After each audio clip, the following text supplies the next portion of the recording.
To test cranio-vertebral stability testing, we're going to look at the directions of anterior, lateral, and rotary.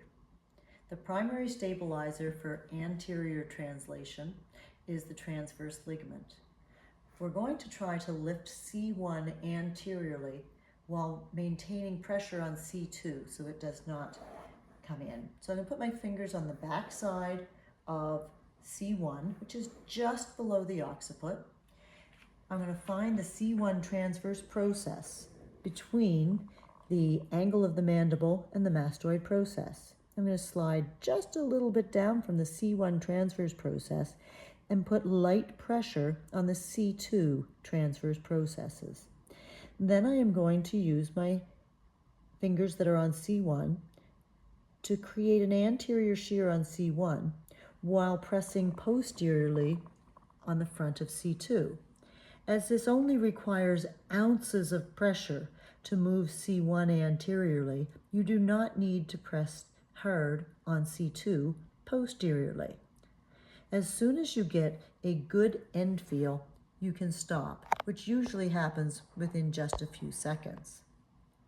To perform the lateral stability test, the primary stabilizer being the dens, on one side I'm going to put the second MCP radial side on the C1 lateral aspect.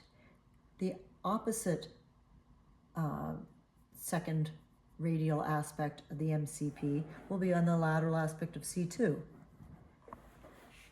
Then all I'm going to do is try to shear, again using ounces, not pounds of force, C1 on the left towards the right, while stabilizing C2 so that it does not move.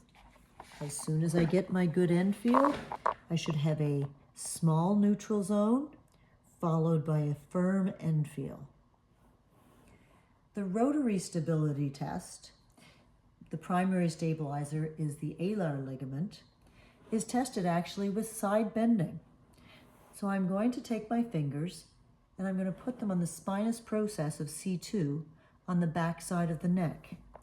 I'm going to add gentle compression to the head, and I'm going to attempt to side bend the head. So come on top. If I don't have good stability, the head will side bend. But if I hold firmly onto C2, then when I attempt to side bend, it can't. If I let go of the stabilizing force, it can. You should feel virtually no movement so long as you have C2 stabilized. And that's how you stress test or stability test the stability of the craniovertebral region.